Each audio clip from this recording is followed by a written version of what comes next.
Atibatike zvechopu chopu. Zimbabwe ndadzoka zvekare pachannel yenyu ndamboya nchitaura nyaya yana Mike Chimombe naMoses Mpofu nchitaura kuti zvoni panga pambotungamidzwa 20 years vachizoona so court inenge chingorowa kama proceedings ayo chimboenda kumberi sauregedza tingomhanyira pane nyaya paperera nyaya yacho maitikira zvazongoita because the high court has sentenced Moses Mpofu and Mike Mpofu following their conviction in a case where they were being accused of defrauding the state of over 7 million in the presidential gold scheme. They, however, intend to appeal both conviction and sentence.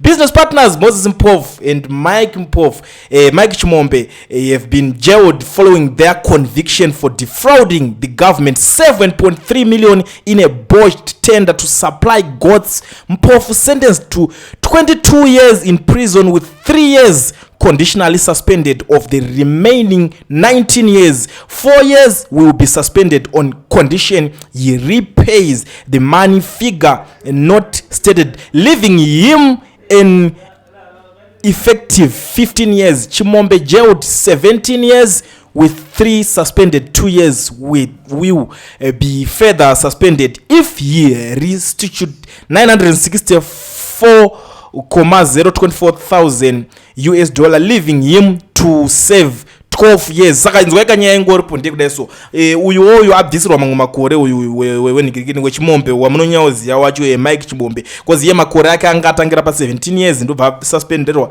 3 years zvikanzoka dzosa imwe mari iri kudiwa vanobva vabvisirwa dzimwe 2 years so kureva kuti Mike ari kuzosara aine 12 years but I'm not sure kana mari iri kuzodzoswa bozi kana mari yacho vanogona kuzongoweka futi kakuti saka 2 years idzodzo ndichazodire gadzatise tingosiya mari vana vasichase vasare vachirarama. I'm not saying kuti ndo zvaachaita but ringotaura kuti zvinhu zvekuti zvinogona kuningirina pana Mpofu. It's a different story because Mpofu ake makore agara aripo pafront kudhara. Maybe it's because ndiye muridzi wechinhu chacho chakanga chiri kunyudza vanhu kana kuti muridzi wekuti akangonohakisawo mumwe mufana wake necheforimbo chinongoitika kakonzwa dziya moto wembavha munenge mapinda mese mudhiri. You understand zvinhu zvinenge zvichiitika so handisi kuziva kuti inozonoperera papi so nyaya yacho ndo payazoperera muri yeZimbabwe ndoziziva kuti mune makanyanya ovhurisa ziso stere kuda kuzoti chichazonyazoitika chamari yo kuda kuzoti makore ataka kusiyana so ndo pandiri kuya ndiri kukuonesa imese pana pamuri yeZimbabwe kuti zvoni nyaya yacho yaperera pakuti Moses Mpofu dzake dziri kuperera pa 15 years kana chinga adzosa mari.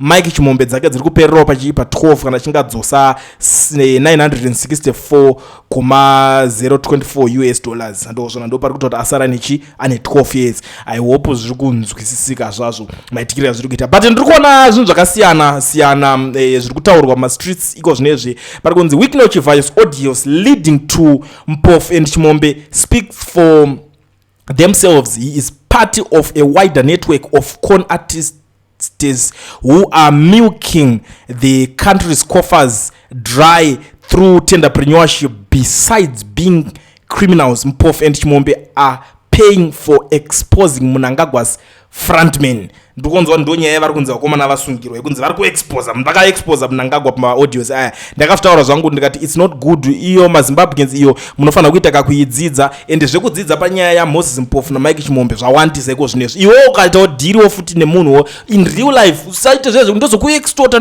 ndozokuexposa zvetakaita ndine nyaya dzako ndine maaudios ako ndine maphotos ako like zvinoita kana vamwe vakatoita kana mukoma nemusikana vakatoita zvavanoita vese vanenge vaine maphotos mamwe aya anenge asiriwa vanenge vakatorana. Sometimes zvinorwadza kuzongona maphotos aya akungolikiswa akungobudiswa. To me it doesn't make sense. To me it's something chekuti it's unacceptable honestly speaking. So ndangoti ipapa muri yeZimbabwe zvakakosha kuti tikanga tangorowa tangogumira ipapa totodzidzawo kuti izvo hazviitwe zvimangwana izvo hazvidiso but big lesson iripo ndeyekuti ZANU-PF pachayo inokubvumidza inokusiya uchipara mhosva vakakunyararira ukazoita something chinotanga uda kutena against them kana kuti uda kuexpose kana kuti uda kufarisa vanokurova nemwe shamu ine munyu yekuti kana wega ufare like what they were trying to do kuna mudhara comrade bombshell blessed geza runesu vakati iwo mudhara iwo uri kunzokora munhu kapaya saka toda kutombokuona kuti uchaita sei. That was according to Ziyambi akati uyu akauraya munhu saka toda kuti investigate nyaya dzacho kuti zvakanyatsofamba sei ende sei asina kuzosungwa and that's how they operate. Vanokuwanira nyaya kana uchinge waita against them.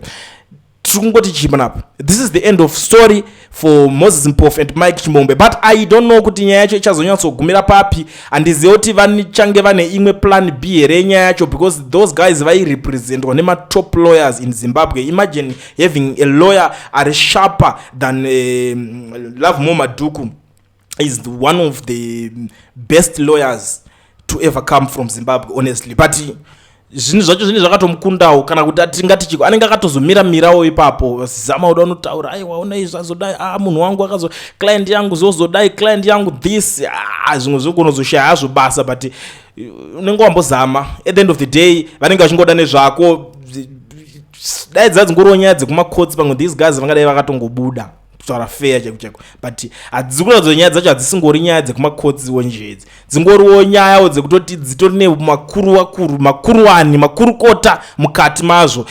Ndosakaona kuti Chivhayo akagara taura kuti aiwa tiri kuona ma20 years kapa zvinhu zvamutaura izvi vajavha, imi mukutaura kuti muda kuprofita rate, kutoona matomuprofita wenhema.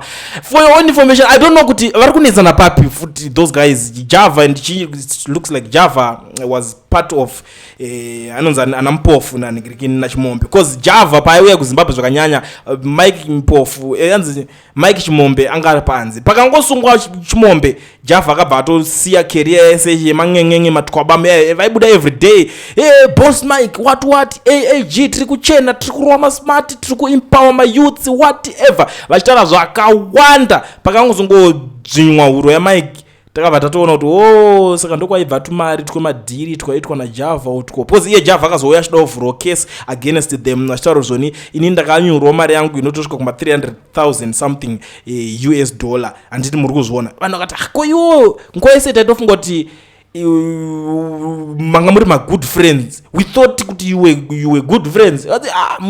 muchitoterechi hapana nidhei kuthota apa, mukomana anga kutotya kutosungwa, because anytime hauzizive kana mangwana ukangonzi you were part of the deal, Zimbabwe inongoita zvese inongonogorekana yatongokubata. And even the funny thing chimwe ndakatoona iye Java wacho painzi birthday raMnangagwa akauya nerukombi rwake rwaakatenga amene kwa rwakatengwa rukombi irworwo, mbva atosvikawo zvikanzi president akutengerawo kombi, ndikufara because mukuru wagamuchira chipo changu, vagamuchira president.